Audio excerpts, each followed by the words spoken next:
Today, I am talking to a very exciting prospect in the Northeast. He is an undefeated contender from New Jersey, and on March 25th in Bethlehem, PA, he will be featured on Maverick MMA 22. He joins me here today, Mr. Michael McCaffrey. Michael, thank you so much for being here. This is a real honor for me. Thank you. Thank you for having me, brother. Michael, I wanted to ask you a little bit about starting up in your career. You're at the very beginning of this. You started at a really interesting time, right around the coronavirus. Things are still kind of locked down, things are kind of crazy. Can you kind of walk me through the very, very beginning of your career? How were you able to stay active? How were you able to get your training in when everything was like closed down? Okay, so we're gonna have to go back a little bit before Rona started, and at the age of 16, it all started with walking into the living room and my brother's watching the Conor McGregor pay-per-view. I'm not sure if it was pay-per-view yet, but I believe it was in Dublin. He was fighting a Brazilian. I don't remember his name. It wasn't Aldo. It was like the first Brazilian he fought. And I remember walking in and seeing him walk out as I walk in.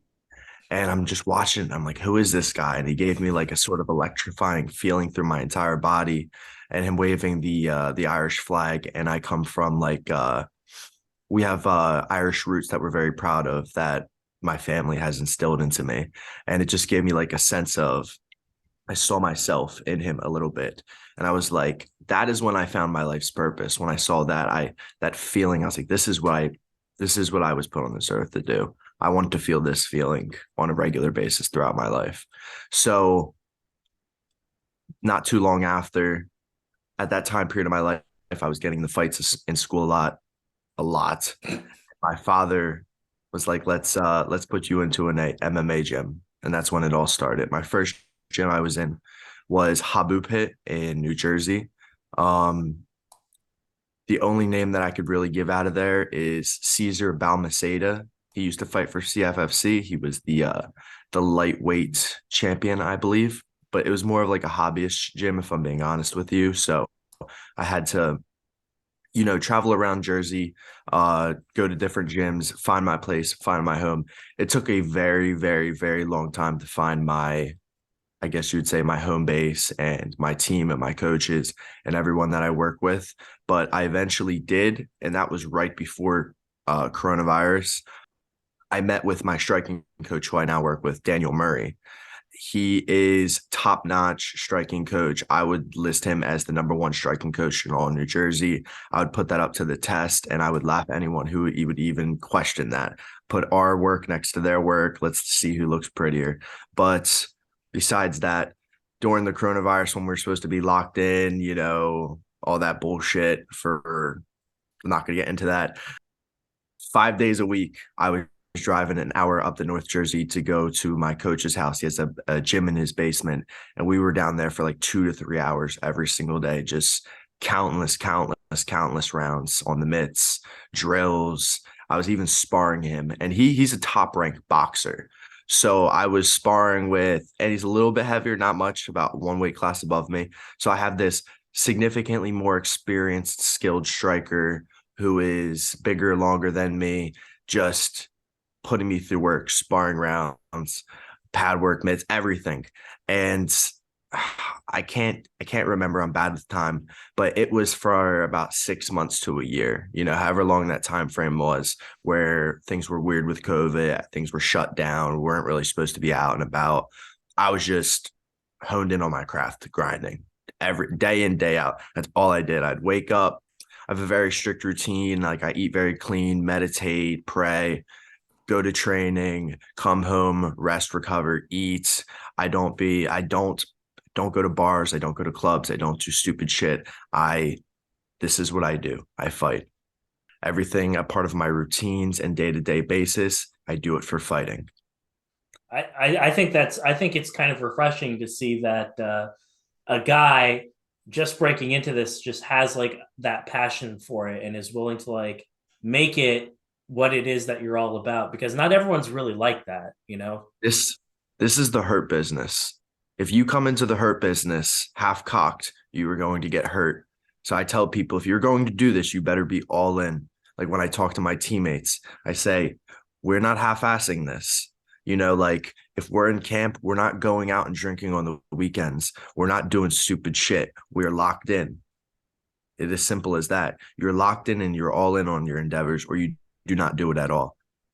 Yeah, absolutely. It's as simple as that. And if you're not like that, then I don't give you the respect that you want. You have to It, earn it. You have to deserve it. And that's it, by putting in the work. absolutely. It's one of those things I think where it's like if you're not locked in, you're going to get exposed. You're going to And get found I out. don't care if you're an amateur. I don't care if you're an amateur. Someday you're going to be a pro. So you start acting like a professional as an amateur. And that's why I'm better. I'm the number one best amateur in all Jersey. I fight at bantamweight because all the flyweights in New Jersey are afraid of me. All the flyweights in PA and New Jersey are afraid of me. They will not accept to fight me. I've had guys matching records 2-0. I've had guys better 3-0, 4-0 turn me down. Countless names. I'm not going to name drop on here like prima donna or whatever the word is, Sure. but I have to move up my weight class for the time being. And a big part of that is because with the rule sets like advanced amateurs and whatnot, the pool to pick from is a little bit smaller. It's a real easy excuse to tell a savage 2-0 regular amateur like, oh no, I don't want to fight him. He can't do advanced amateur rules yet. It's a real big excuse that I get. I thought fighters fight, but after this next fight, when I'm 3-0, I won't be able to get that excuse anymore. There will be no more, oh, he's not an advanced amateur. I don't want to fight him. I'll be 3-0. The rule sets will change. I'm even getting a title fight under Maverick after this win. And then what? Were you going to turn me? There's no advanced amateur. I got the advanced amateur rules and I have a belt. Why won't you fight me? Simple as that. Well, let's talk a little bit about your career thus far. Before we were recording, I told you some things about you that I see. I see somebody who's very, very strong, very, very fast. And you're also like not afraid to like go in for a takedown. Like the few things I've seen from you, like I can tell why you're very, very exciting, why people want to watch you fight. You're going into your third bout, your third MMA bout. What has that experience been like so far for you? Like from the guy that started in May of 2021 to here we are, spring of 2023. Talk me through how you've evolved and like what you've been learning and how Okay. you've gotten to this level that you're at right now.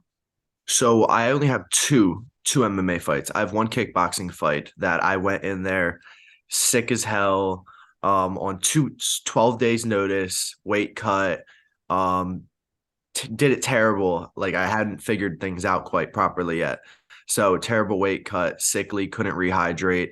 Weighed in like cut 10 pounds, weighed in 4 hours before my fight, couldn't refuel or rehydrate because my body was like shut down. And then I still went out and 30-27 the guy and got robbed on the scorecards. When I tell you that I beat his name is Lou Russo. I whooped the living shit out of him. And if you ever see this, I've been trying to get a rematch for a very long time, my friend, where I thought you beat me.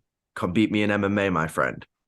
But anywho, I don't want to fight. I don't like to fight in New Jersey as an amateur because I think the judging is atrocious. But I basically 30-27 the guy, rocked him every single round. I didn't get hit in the face the entire fight. He just clinched and would throw side knees to the side of my body. And in the back, they told us that we were not allowed to clinch and throw knees like that. This was a kickboxing fight, not a Thai fight. And then I got robbed on the scorecards, and it was fucking disgusting. But it is what it is. I'll chalk it up to the game and move forward. But with two MMA fights, felt like I won dominant fashion in both of them. Was super confident going into both of them. And that confidence comes from absolute preparation. Well, here in a couple of weeks, you'll be fighting a gentleman by the name of Sam Cameron. Michael, I'd love to get your thoughts on your upcoming opponent. This is a big opportunity, a big card. I'd love for you to tell me a little bit about what do you see in this guy? What do you think people can expect from you when you perform here in a couple of weeks? Sure thing, sure thing. So shout out to my man in Maverick, the matchmaker, Birdzilla. That guy was working endlessly to get me a matchup. he knows better than anyone. In the short period of working with him, he probably went through like 8 guys trying to get me a matchup, just turning me down back and forth. Like every name he said to me, I'd be like, yup. Nope. They said no. Like guys with better records than me, like all over the board. He was contacting guys states away, offering to pay for them to come over here, them to like hotel, everything. 2 separate guys who were 2-0. Nothing happened. Fell through. It was a surprise to me when I was offered this guy who was 0-1 and he accepted me. I was like, oh wow, you mean to tell me the guy who's 0-1 has more balls than all of these guys with, way more experience than this guy. So on Sam Cameron, I watched a little clip of his debut fight. He went out a lot of anxious energy. Like you could just see it in the tension in him. Throwing all his power into all of his kicks, just not really letting the hands go, just like throwing big kicks, looking like he wanted his opponent to be away from him. They had a little exchange on the hands, like some jabs. I think he got clipped. He threw a kick. His opponent took him down, took his back, choked him out effortlessly. And to be honest with you, I'm not super excited about the matchup. I want to fight guys like me. You know what I'm saying? I want to fight the best of the best. You want to be the best, you got to beat the best. I want to fight guys who are 2-0, 3-0. I want to be the underdog. I love being the underdog. I love proving everybody wrong. But I checked the Tapology. I'm 100% the favorite right now. Like there's not a single vote for him. And I'm kind of disappointed. I like being the underdog. In my last 2, it was like a 90+ percentage to like 3 or 7% for me, and all the odds were stacked against me. So I've had to find new motivations to ignite that fire within me. But this is just a stepping stone. This is just an object that I need to go through. The opponent never matters, if I'm being honest with you. It is always a battle with yourself in this game. Fighting is mental. It is not physical. This is a physical chess match. And the smartest man comes out, the man with the best fight IQ. That is me. You're looking at him right now. I beat him in every aspect of the fight. If we're standing, I beat him. If we're kickboxing, I beat him. At any moment, I could take him to the ground and submit him. So March 25th, I'm going to get my hand raised. March 25th, I'm going to dominate and impose my will over Sam Cameron and decapitate him, slaughter him, and get my hand raised. I'll be 3-0. I'm going to get that Maverick title after that and then go pro 2024. And I will say this one last word about Sam Cameron. This is me speaking, of course, not you. I would shake that guy's hand if I could, because the only way you're going to get better is by fighting people like you. You have to take the toughest fights. If you're an amateur, you should be trying to seek out the toughest guys to fight. And he's doing that. And not everyone will. And that's commendable. I have respect for him. When I found out that he accepted, I found him on social media, shot him a message, and nothing but nice words for him. You know what I'm saying? Absolutely. And it's just business. You got to do what you got to do. Michael, I wanted to ask you one kind of final question here. And this is what's so important about fighting is it's an entertainment business, really, at the end of the day. People want to feel like they're a part of something. People want to know a little bit about like who you are and why they should like spend some of their Friday night going to watch you fight. You're an exciting, really interesting guy. But I want you to say this. Like, pretend I'm like, Joe Nobody, and I don't have anything going on my Friday night. Like, what is it about you? Like, why should I have to spend, $50 to go watch you fight? Okay. I'll tell you now. Right now, you probably won't care to come watch me fight. I'm an amateur. I haven't proven myself.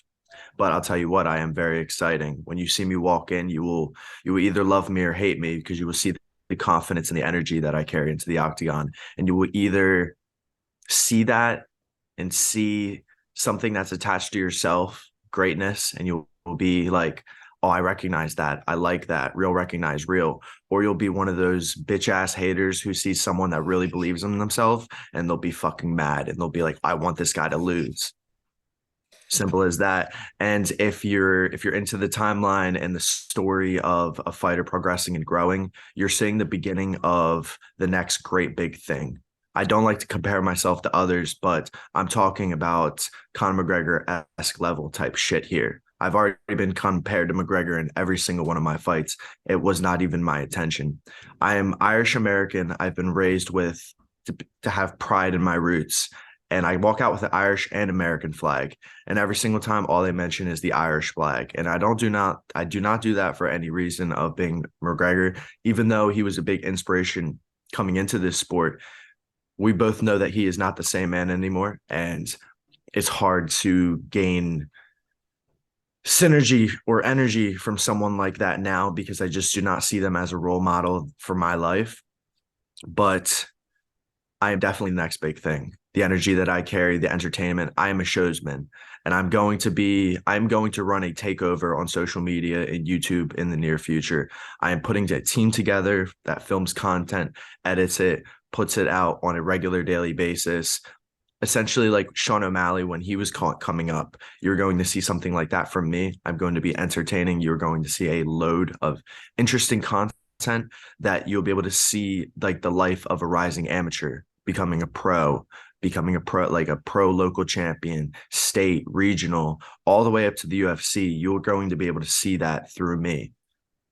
If you're a young kid who has aspirations of this, you're 12, 13, 14 years old, you're going to want to watch this. If you have these dreams of being a champion like me someday, watch me. You're going to, just like me, what makes me great is that I'm humble enough to realize that there's nothing new under the sun, that we are all taking information from other people and just recycling it and improving upon it. That's what I've done with all the greats. I take all the best names, and it doesn't even have to be fighting.